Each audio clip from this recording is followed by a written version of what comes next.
Hello and welcome to What's Driving Electric Vehicles with Blythe Way. Today we're joined in the studio by John Meyer, the top-ranked mining analyst from SP Angel, and Roger Murphy, Chief Executive of African Battery Metals, who are developing a cobalt asset in the Democratic Republic of Congo. We'll be coming to Roger in a moment, but first I want to start with you, John, please. Can you just put this whole electric vehicles thing in some context? You've recently come out with this new report from your own firm, SP Angel. What are the major trends you're seeing in terms of the various metals and electric vehicles? I think the trends are fairly obvious to the world at large.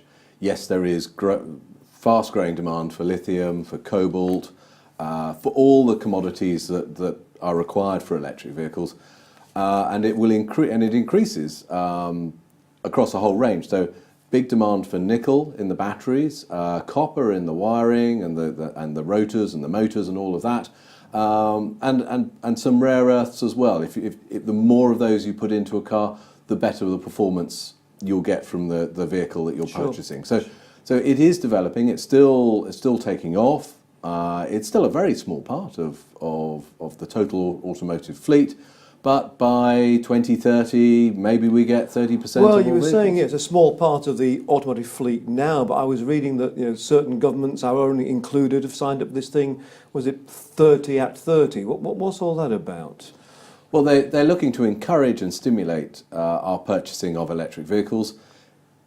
There's a number of agendas here. It helps to reduce the dependence on oil. We're not producing quite so much oil anymore. It helps to balance of payments. But also it cleans up the atmosphere. Cities like London are looking to reduce pollution levels by a lot, and they're finding different groups to blame. But encouraging more people to own more electric vehicles, encouraging black taxis to go electric. The new one has just come off the production line. These things are all going to help. So it's not a bubble, it really is happening. We are going to be driving electric vehicles by 2030 or 2025. I was reading that, coming to you in a moment, Roger, I think demand for cobalt, the very mineral that you're pursuing, by 2025 it could be up 60%, that demand, with something like 14 million electric vehicles being driven around the planet by 2025. So, Roger. Well, I've heard even higher numbers. Roskill, who are one of the kind of the independent authoritative commentators, are calling for the cobalt market to treble by 2027. And that's 11.6%, almost 12% compound annual growth rate annually for 10 years. And the size of the market, the big question is, where's all that cobalt going to come from? And 2/3 of the world's cobalt now comes from Congo. There are a lot of companies that are looking for cobalt elsewhere in the world. I would draw the market's attention to the fact that a lot of the primary cobalt projects outside Congo are sulfide, and that there is very significant arsenic associated with a lot of these projects, which I think will sort of bring its own permitting problems. That's not a problem in Congo. There's a lot of opportunity, and we're intent on exploiting that opportunity and being one of the smaller companies that brings new projects into production. Well, let's just talk about Congo, because it's not got the best reputation globally. You're operating there. I mean, how are you finding it? Well, look, I think people talk about Congo as one country. The fact is, it's almost as big as India, with a lot of departments, different regions, and we're down in the south, close to the Zambian border in Katanga, which has always been one of the more stable areas of the Congo, unlike the far eastern part, where there are conflicts that are well read about. Katanga is relatively stable. There are a lot of copper and cobalt mines there at the moment, and it's the safest and most stable part of the country, and that's where we will operate. Having said that, national government pertains, and one of our partners, I'm a partner of a private group which is technical advisor to African Battery Metals, and one of our partners is a Congolese metallurgist who was educated in Congo, lectured at university, as well as ran and built a number of mines in Congo. So, his relationships are very important to us in understanding how to negotiate and navigate the Congolese situation. With the BMW requiring 21 kilograms of cobalt per car, a Tesla needing 22 kilograms of cobalt per car, millions of electric vehicles, to be on the streets in the next 10, 20 years.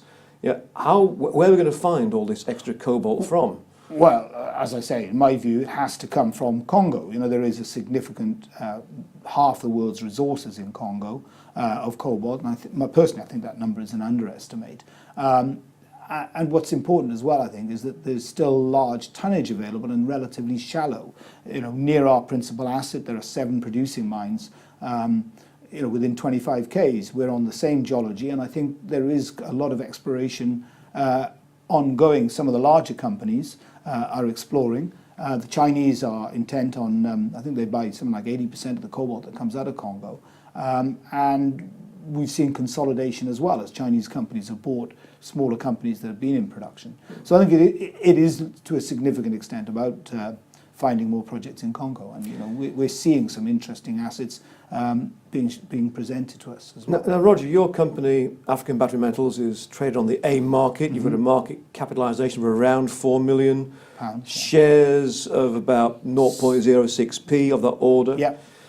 One of the anxieties I think investors have is they look at cobalt and they don't see a transparent pricing mechanism the same way they would find with gold or copper or other LME minerals, John. So when you're talking to potential investors and they're thinking about should they invest in cobalt or any other electric vehicle, metal, mineral, what's your advice on what they should be looking at? Well, the cobalt price is transparent because it's traded on the LME.